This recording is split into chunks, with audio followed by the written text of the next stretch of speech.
그 MBC 라디오 김종배의 시선 집중이 나와가지고 이 영상 다 보고 오셨죠? 미션이었는데. 네. 어떠셨습니까?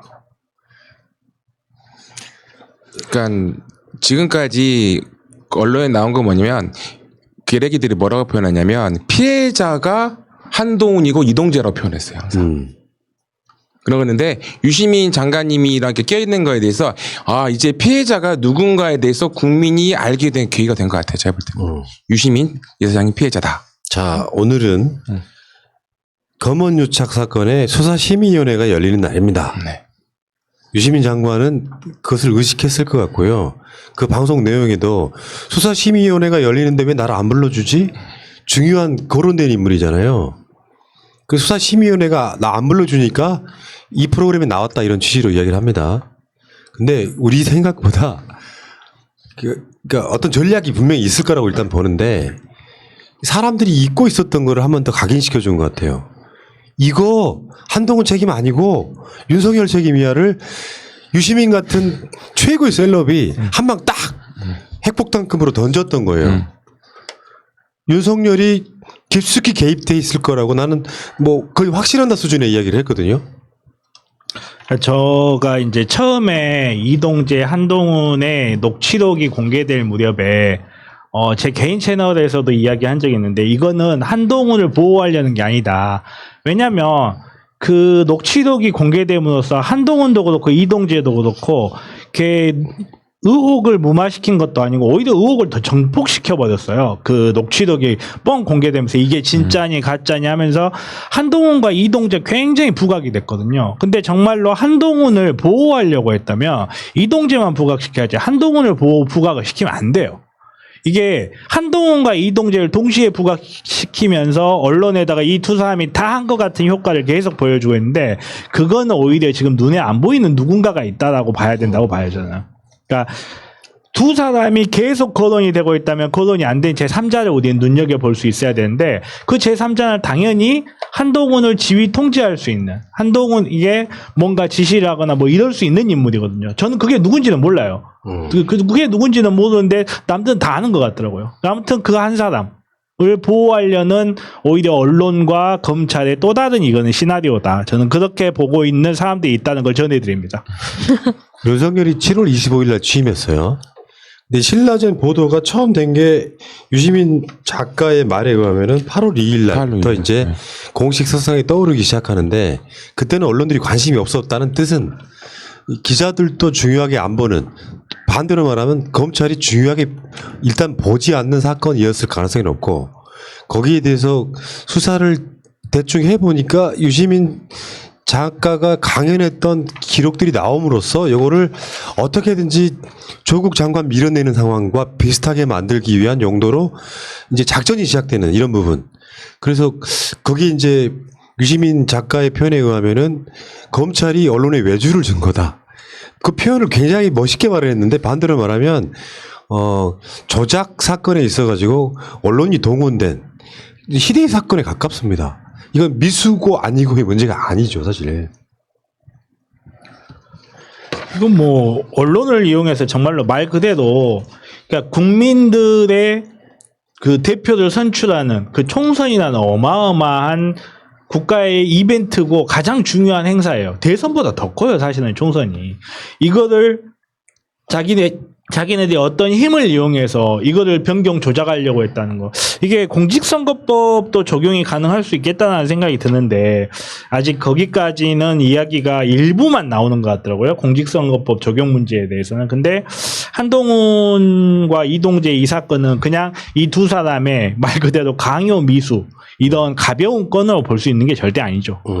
이게 이 사건이 있잖아요. 어떻게 보면 한동훈이가 그 2월 달에는 부산에 있었습니다.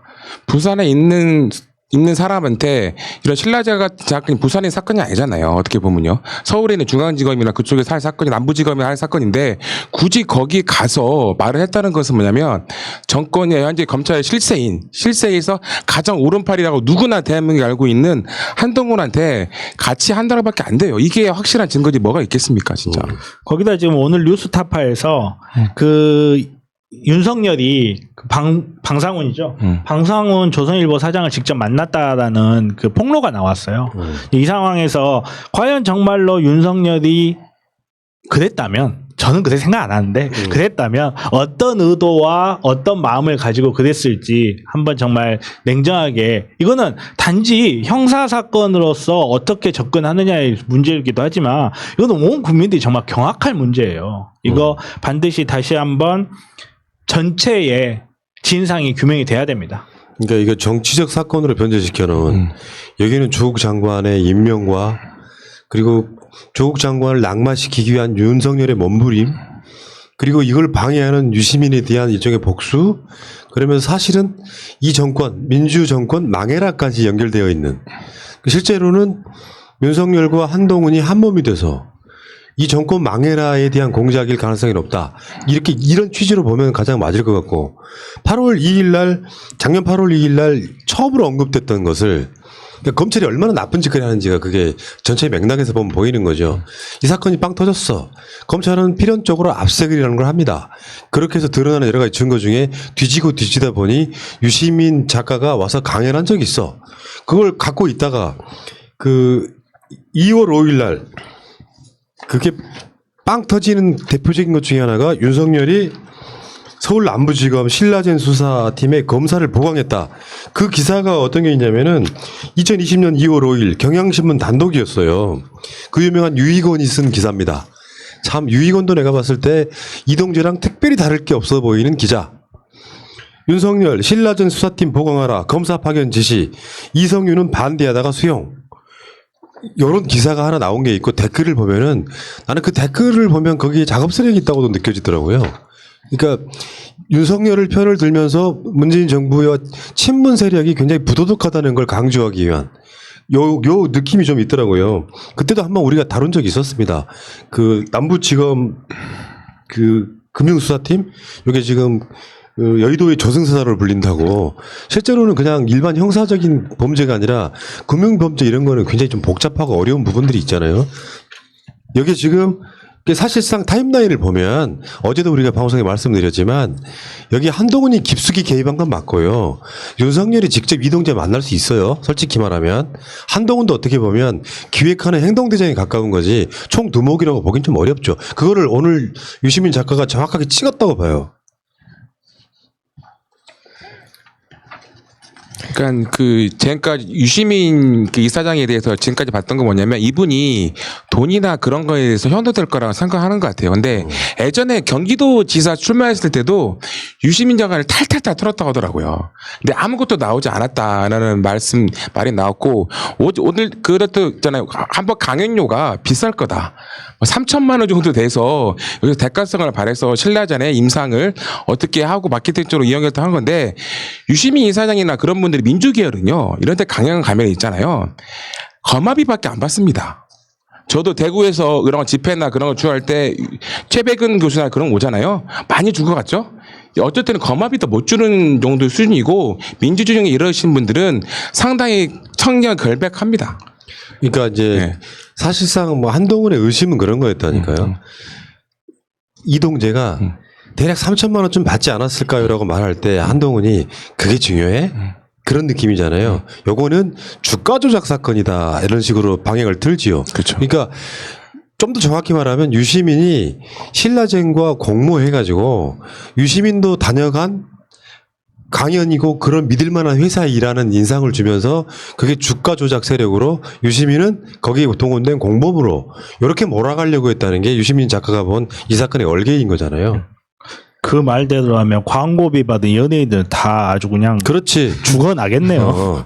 이게 제 입장에서 이거는 약간 논의에서 벗어난 거긴 하지만 이 녹취록 안에 왜 기소와 수사가 분리돼야 되는지가 나와 있어요. 본인들은 뭐 기소와 수사가 분리되면 안 된다, 뭐 추미애 장관에 대해서 일개 검사가 이렇게 정말 말도 하기 힘든 비하하는 발언들을 하고 하는데, 정말 이렇게 이유야 어찌됐건 한동훈이라는 사람은 유시민을 그 주가 조작의 범죄자로 확증을 하는데, 그 과정이 돈을 많이 받았다라면 그렇다면 그러니까 라면의 논리를 쭉쭉쭉 올려가지고 결과를 정해놓고 수사를 해버리는 거예요. 그러다 보니까 수사와 기소가 분리돼 있지 않은 상태에서는 이 사람은 어떻게든 기소를 해야 돼라는 결과를 정해놓고 수사라는 과정을 거쳐는 하다 보니까 기소를 해야 된다는 이 목적 때문에 수사가 오염이 돼버리는 거예요. 그리고 이 오염된 과정을 우리는 2019년 한 해 내내 봤죠. 이게 그 한동훈이라는 사람이 자기 입으로 한 유시민은 범죄자잖아 이 말 속에 들어가 있는 거거든요. 정확하게 워딩이 제가 생각이 안 나는데 유시민은 범죄자잖아 이렇게 말한 건 아니에요. 그 뉘앙스가 그렇다는 거지. 아무튼 그 보면 정말로 왜 수사와 기소가 분리돼야 되는지, 왜 검찰이 그 과도한 권력을 내려놔야 되는지를 너무 잘 보여줘요. 예. 여기 대화 중에 이제 오늘 인터뷰 중에 이런 게 있었습니다. 이철 씨를 그렇게 압박할 수 있었던 근거는 뭐냐 하면 이철 씨가 VIK에서 했던 자금 조달 방식이 크라우드 펀드예요. 크라우딩 펀드예요. 서태지 공연이라든가 영화라든가 건별로 해서 크라우딩 펀드 방식으로 투자금을 모았는데 이게 건건이 다 기소할 수 있어요. 이철 씨가 12년을 받고 또 2년 6개월을 받았는데 그때 공소장에 포함되어 있지 않은 크라우딩 펀드 건이 몇 건 더 있어요. 이건 기소를 아직 안 했어요. 그러니까 이제 김종배 진행자가 쥐고 있었다는 얘기가 되나요? 이렇게 묻습니다. 유시민 작가 계속 쥐고 있으니까 그걸로 언제든지 기소할 수 있어요. 소위 말하면 캐비넷에서 꺼내는 방식이죠. 누군가 고발하게 해서 그치 이번에 또 고발 당했죠. 이번에 이철 대표 그 투자자들한테 고발 당했어요. 그거 즉각 배당했잖아요. 그래서 이철 씨를 더 어떻게 법적으로 궁지에 몰아넣을 수 있는지에 대해서 검찰이 이미 수단을 갖고 있었고요. 이것을 이동재에게 알려줬다고 봐요.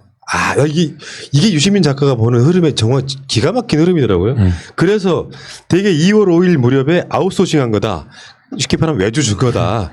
직접 하기가 그러하니 요거를 지금 얼개를 맞춰야 되기 때문에 이동재를 보내가지고 사건의 얼개를 맞추려면 이철 대표라고 하는 사람이 유시민하고 부적절한 관계가 있었다는 거를 풀어야 되잖아요. 이 작업을 한 거다. 정확하게 보고 있는 거예요. 사건에 대해서. 유시민은 천재다. 대한민국 3대 천재 중에 한 사람은 송 작가가 있고요. 유시민 작가가 있고요. 푸나님 있어요? 아직 모르겠습니다. 저 그 정도는 아니에요.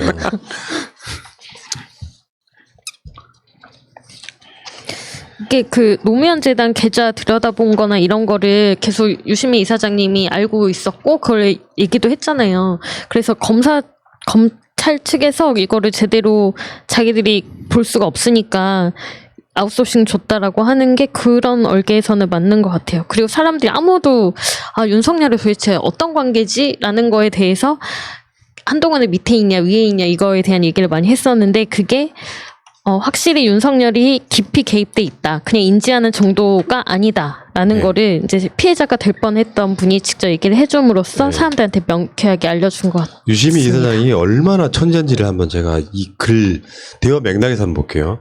김종배, 이게 14일에 최초 발송했다는 얘기는 편지를 써놓고 발송하지 않고 있다가 이 자리에서 한동훈 검사장한테 이야기하고 난 다음에 다음날 붙였다 이렇게 해석해야 되는 겁니까? 그 이철 대표한테 보냈다는 편지 이야기입니다.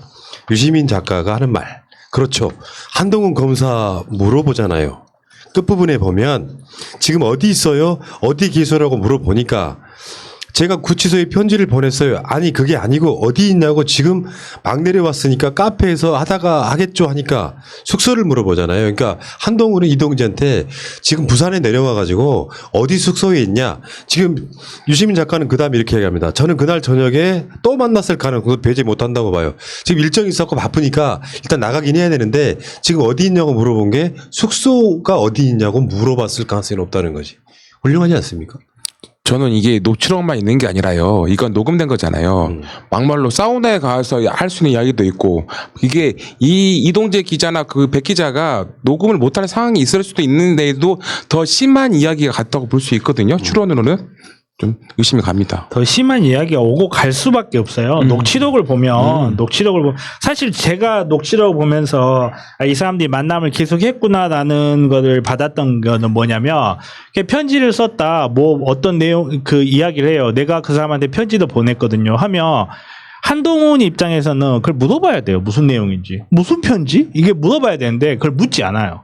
묻지 않는다는 거는 내용을 인지하고 있었을 가능성을 보여주는 거죠. 내용을 인지하고 있었을 가능성을 보여주는 거. 제가 봤을 때 가장 중요한 건 뭐냐면 정말로 이동재의 주장처럼 한동훈의 어떤 컨펌도 없이 이동재 혼자서 모든 걸 계획하고 이런 강요 미수의 범죄를 저지르려고 했어요. 근데 아무리 기자라지만 내가 하고 있는 게 부정한 짓이라는 건 알 거 아니에요. 그것도 한동훈이라는 사람의 이름을 팔고 있다는 거 자기는 알 거 아니에요. 근데 그걸 한동훈 앞에서 이야기를 해요? 한동훈 앞에서 내가 그 사람 이름을 팔아가지고 어떤 부정한 일을 하는데 그것도 차장검사 그 검사 앞에서 제가 그 사람한테 편지도 보냈거든요. 무슨 편지야? 내가 네 이름 좀 썼어. 이럴 거야? 그거를 태연하게 이야기할 수 있다라는 거는 이미 양 당사자 사이에 의사의 어느 정도 합치가 있지 않고는 그런 부정한 내가 네 이름을 예를 들어서 내가 진정환님 이름을 팔아가지고 뭔가 은행 대출을 몰래 받으려고 그래. 근데 내가 진정환님 앞에 이번 대출 좀 받으려고 이 이야기를 하겠냐고요. 이제 그 이야기는 채널A 진상 보고서에 나오는 이야기잖아요. 내 이름을 팔아도 좋다라고 했다는 이야기는 거기서 나오는 이야기잖아요. 그런 것들이 있고 이게 그냥 녹취록 한 장일 뿐이지만 수도 없이 많은 만남이 있었을 걸로 예상이 되는 거고 이 사람들이 타임라인이나 동선으로 분석해 놓은 거 보면은 죽여 편지를 보내거나 할 때마다 한동훈과 통화를 하거나 만납니다. 밖으로 드러난 것만 그래. 그 타임라인을 제가 혹시나 다시 볼 수 있으면 좋을 텐데 사건의 타임라인이 한동훈이 깊숙하게 개입되어 있는 게 느껴져요. 근데 이거는 공모가 아니라고 다시 한번 말씀드리지만요. 그 상황에서 처음으로 이동재가 그 이야기를 꺼냈다면 한동훈은 적극 막았어야 됩니다. 이런 건 불법이야라고 막았어야죠. 괜히 끼어들어서 좀 법에 저촉될 만하니까 말은 조심하지만 사실은 그런 이야기 아까 녹취록에 나오는 것처럼 그건 뭐 3천만 원 받은 게 중요한 게 아니라 요건 주가 조작 사건이잖아 이런 식으로 사실은 꼬칭해 주는 거지. 그런 식으로 핀트를 맞춰야 된다라고. 3천만 원 받은 거는 크게 처벌 못하니까 주가 조작에 연루되어 있는 유시민을 만들려고 했다는 그런 의도가 보이잖아요. 이걸 공모가 아니라고? 그리고 오늘 한 발 더 나간 유시민 작가의 워딩은 이거예요. 8페이지 보시면은 김종배 진행자가 일련의 과정에 윤석열 총장이 최소한 인지를 했을 가능성은 배제할 수 없다 이런 말씀이십니까? 이게 나오니까 저는 뭐 인지 정도를 넘어서서 더 깊이 개입돼 있지 않나 이런 의심도 해요. 왜냐하면 이게 드러난 정황들을 보면 이게 육식 공룡인지 초식 공룡인지 대충 짐작되잖아요. 이게 무슨 말이냐면 앞에 인터뷰 초반에 공룡 그 화석 발굴할 때 발굴하다 보면 이제 전체적으로 뼈다귀 몇 개만 나와도 전체 얼개가 보인다 이런 의미에서 공룡 그 화석 발굴에 대한 이야기를 했기 때문에 나오는 그 비유적 표현이고요. 그래서 진행자가 묻습니다. 윤석열 총장 전문 수사 자문단 구성을 지시한다든지 여러 하면서 제 식구 감싸기 아니냐. 윤석열 총장이 왜 저러느냐 얘기가 많이 나왔는데 하니까 유시민 결정적인 말 한마디예요. 아니에요. 제 식구 감싸기 아니고 자기 감싸기지. 제가 보기엔. 사실은 우리 굉장히 많은 사람들이 의심했던 거잖아요.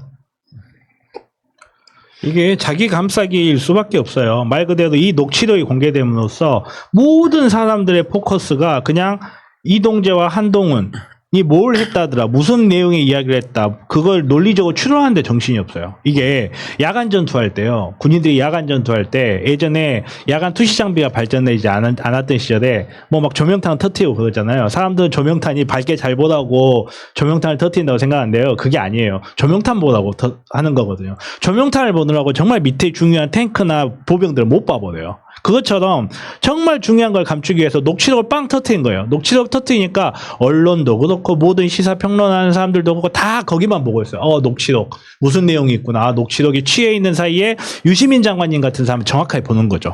그 밑에 깔려 있는 그 윤시성을 가진 보병들을 정확하게 보는 겁니다.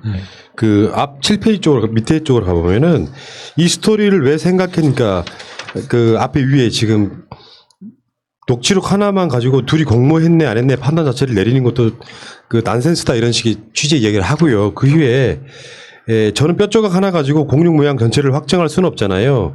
이 스토리를 왜 생각했느냐 하면 윤석열 총장도 관련돼 있을 가능성이 많아요. 처음부터 2월 5일, 2월 6일 그 얼음, 그 즈음이란 뜻이에요. 그 얼음에 나왔던 보도를 청취자 여러분들 챙겨보십시오. 유시민 신라젠 쳐서 시간 역순으로 해서 금년도 작년 8월 2일부터 시작해서 작년 2월 5일에 나와요. 기사 몇 개 안 되기 때문에 2월 5일, 2월 6일 보면 이 모든 이야기를 다 맞물려 들어가요. 윤 총장이 서울지검장 반대와 법무부 우려 표명에도 불구하고 검사들 여러 명 차출해서 남부지검에 배치한 것. 녹취록에 나오는 그때 말씀하신 것도 있어서 올려봤는데 회사에라고 하는 게 단톡방에 2월 6일이란 것. 여기서 말하는 게 이동재가 자기 회사 기자들 단톡방을 말하는 겁니다. 녹취록에 나오는 그때 말씀하신 것이 있어서 올려봤는데 회사에라고 하는 게 단톡방에 2월 6일이란 것, 이런 단편적인 사실들을 관계를 맺어보면 대개 2월 5일 무렵에 모든 행위들이 한꺼번에 이루어졌다는 걸 알 수 있어요. 그리고 한동훈 검사는 윤석열 총장 최측근이고 오랜 동지고 조국 수사를 지휘한 인물이고 그리고 제일 중요한 참모잖아요. 그러니까 이건 저는 상당히 개연성이 높은 시나리오다 재구성해 보는 건 점점점 이렇게 됩니다.